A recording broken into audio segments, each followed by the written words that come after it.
अस्सलाम वालेकुम प्यारे बच्चों। हमारी आज की कहानी है शेर को मोबाइल मिला। अभी शहर जाओ, मेरे लिए मोबाइल लेकर आओ, वरना मैं सारे जानवरों को खा जाऊंगा। प्रभु शेर गुस्से से दहाड़ा। जी सरकार, आप फिक्र ना करें, मैं अभी चंटू बंदर को शहर भेजती हूँ, सियानी लोमड़ी सर झुकाते हुए बोली। और सुनो, मोबाइल अच्छे कैमरे वाला हो जिससे मैं अच्छी सी सेल्फियां ले सकूं, शेर ने ताकीद की। जी सरकार, मैं समझ गई। इससे पहले कि शेर कोई और फरमाइश करता, लोमड़ी जल्दी से वहां से निकल गई। आखिर दुनिया के सबसे बड़े और घने जंगल अमेज़न में मोबाइल का क्या काम। जंगल का ये हिस्सा तो शहर से बहुत दूर है। प्रभु शेर को क्या हो गया है? चंटू बंदर लोमड़ी की बात सुनकर बोला, अब मैं तुम्हें क्या बताऊं, तुम्हें तो पता ही है, पिछले दिनों इंसानों की आबादी में कोरोना नामक वबा फैल गई। सारे इंसान किसी चिड़ियाघर की तरह अपने घरों में बंद हो गए थे। बस इन्हीं दिनों फरबू शेर भी दूसरे जानवरों की देखा देखी शहर की तरफ निकल गया। कितना सुकून था हर तरफ, सड़कों पर गाड़ी तो दूर की बात, गलियों में कोई बच्चों की साइकिल भी न थी। तभी फरबू ने कुछ घरों की खिड़कियों से अंदर झांका कि इंसानों को डरा सके, लेकिन इंसान तो मोबाइल लेकर बैठकर मजे कर रहे थे। बच्चे बड़े सब मोबाइल लेकर बैठे थे। कुछ ने तो अंदर से ही इसकी वीडियोस बनानी शुरू कर दी। उल्टा फरबू शेर डरकर जंगल भाग आया। बस तब से इसने तमाम जानवरों के नाक में दम कर रखा है, मुझे मोबाइल चाहिए। लोमड़ी ने तफसील बताई। चंटू मरता क्या ना करता, आखिर जंगल के बादशाह का हुक्म था। वो दरख्तों से छलांगे लगाता शहर पहुंच गया। कोरोना वबा का असर कम हो गया था। इंसान ने वैक्सीन जो बना ली थी, दुकानें खुली हुई थी। चंटू एक दुकान में दाखिल हुआ, आंख बचाकर दुकानदार का मोबाइल लेकर जंगल की तरफ भाग आया। मोबाइल देखकर फरबू शेर बहुत खुश हुआ। अब मुझे तुम लोगों के पीछे भाग कर खुद को थकाने की जरूरत नहीं, बल्कि मैं भी इंसानों की तरह खाना ऑनलाइन ऑर्डर करूंगा। फरबू बोला। फरबू शेर ने ऑनलाइन खाने वाला सफा खोला तो एक हिरन का ऑर्डर कर दिया। वो शाम तक इंतजार करता रहा, लेकिन कोई भी ऑर्डर लेकर ना आया। सरकार, मोबाइल पर ऑर्डर के लिए इंटरनेट चाहिए होता है, यहाँ तो मोबाइल के सिग्नल भी नहीं आते, लोमड़ी ने डरते डरते बताया। मुझे अभी इंटरनेट चाहिए, वरना मैं सबको खा जाऊंगा। फरबू गुस्से से दहाड़ा। चिंटू बंदर दोबारा शहर की तरफ भागा। जंगल से कुछ दूर एक इंटरनेट का खंभा था। हाथी ने बड़ी मुश्किल से तार खींचे, जराफे की लंबी गर्दन को खंभा बनाकर तारों को जोड़ दिया। फरबू पहले ही जराफे की गर्दन को सेल्फी स्टिक बनाकर शेर मोबाइल से सेल्फियां बनाता रहा। अब फरबू शेर के मोबाइल में इंटरनेट आने लगा तो इसने ज़ीब्रा को अपनी तस्वीरें और वीडियोस बनाने का काम दे दिया। सबसे पहले तो फरबू ने एक साबित हिरन, आधे बकरे और मीठे में एक मगरमच्छ का ऑर्डर दिया। फिर वो गूगल पर अपनी तस्वीरें अपलोड करने लगा। तस्वीरें अपलोड करते ही इसकी नज़र अफ्रीका के चिड़ियाघर में फिरती एक शेरनी पर पड़ गई। उसने जानवरों को शेरनी को वहां लाने का हुक्म दिया।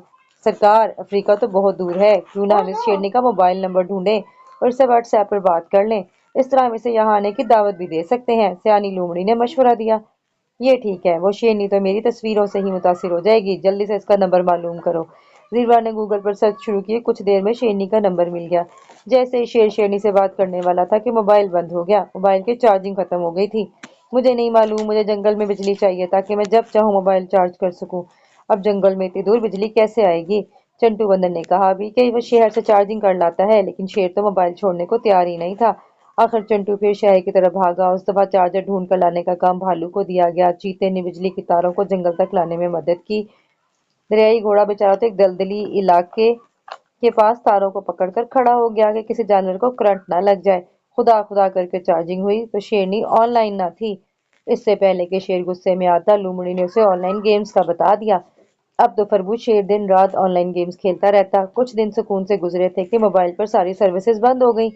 शेर को ऑनलाइन खाने और ऑनलाइन गेम्स का बड़ा सा बिल मिला था। इसे ढेर सारे पैसे देने थे। इंसान की इतनी हिम्मत कि वो फरबू शेर से पैसे मांगे।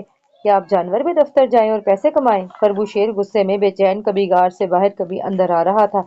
इस गुस्से में इसने 5 खरगोश खा लिए और एक सांड को भी मार गिराया। सरकार, आप एक यूट्यूब चैनल बना लें, इससे आप मशहूर भी हो जाएंगे और कुछ पैसे भी कमा लेंगे। सियानी लोमड़ी ने डरते डरते फिर से मशवरा दिया। फरबू शेर को यह मशवरा पसंद आया। जल्द ही एक यूट्यूब चैनल बन गया। अब तो जैसे जंगल में मुसीबत आ गई। कभी फरबू शेर हाथी के ऊपर बैठ कर वीडियो बनाता, कभी जंगली छिपकली के साथ डींगने लगता, कभी उल्लू की तरह आवाजें निकालता और कभी मगरमच्छ के ऊपर बैठकर पानी की सवारी करता। एक दिन तो हद ही हो गई। वह बंदर की तरह दरख्तों से लटक कर वीडियो बना रहा था कि इतने जोर से गिरा कि उसकी हड्डी ही टूट गई। जानवर ने बड़ी मुश्किल से इसे इसके गार तक पहुंचाया, लेकिन फरबू शेर बाज ना आया। बल्कि जंगल के जानवर इसकी हरकतों से तंग आ गए थे। अब जंगल में पहले वाला सुकून नहीं रहा था। जानवरों के शनाख्ती कार्ड और बैंक अकाउंट बनाने की बातें हो रही थी। जानवर परेशान थे कि इनकी दुनिया में इंसान न पहुंच जाए। انسانوں کی دنیا تو جنگل کی دنیا سے مختلف اور بہت مشکل تھی۔ انسان تو ویسے بھی خود غرض مشہور ہے۔ انٹرنیٹ اور بجلی کا سنتے ہی انسان تیزی سے وہاں کا جنگل کاٹنے لگے تاکہ وہاں اپنے گھر بنا لیں۔ جانوروں کے رہنے اور کھانے کی جگہ کم پڑنے لگی۔ آخر تمام جانوروں نے فربو شیر سے جان چھڑانے کی ٹھان لی۔ سیانی لومڑی نے ایک آئیڈیا دیا جو سب کو پسند آیا۔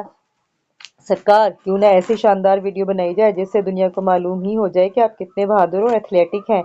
لومڑی فربو شیر کے پاس آئی۔ جنگل کے پار تیز دریا کے اوپر جو چٹان ہے آپ وہاں سے چھلانگ لگائیں اور کسی عقاب کی طرح ہوا میں اڑتے ہوئے واپس جنگل میں آ جائیں۔ آپ کے فالوورز تو حیران رہ جائیں گے، لیکن یہ تھوڑا مشکل ہوگا، آپ شاید اب کر نہ پائیں۔ لومڑی چالاکی سے بولی، واہ، یہ خیال مجھے کیوں نہیں آیا؟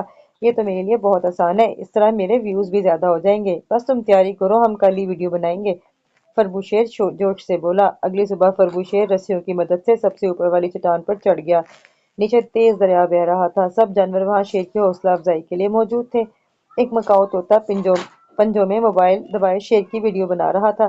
شیر نے جیسے ہی چھلانگ لگائی تو وہ پانی میں جا گرا اور تیز پانی میں تیرتا جنگل سے دور چلا گیا۔ جانوروں نے ساری رسیاں کاٹ ڈالیں تاکہ وہ کبھی واپس نہ آ سکے۔ فربو شیر کے جاتے ہی لومڑی نے طوطے سے موبائل لے کر دریا میں پھینک دیا۔ زرافہ کی گردن سے انٹرنیٹ کی تاریں ہٹا دی گئیں۔ دریائی گھوڑا بھی بجلی کی تاروں کو کاٹ کر دلدلی علاقے سے باہر آ گیا۔ جنگل میں پھر سے سکون ہو گیا۔ جی بچوں، کیسی لگی آپ کو کہانی؟ چلیں اب آپ اچھے سے دوبارہ یہ کہانی سنیں اور کریں۔ اللہ حافظ۔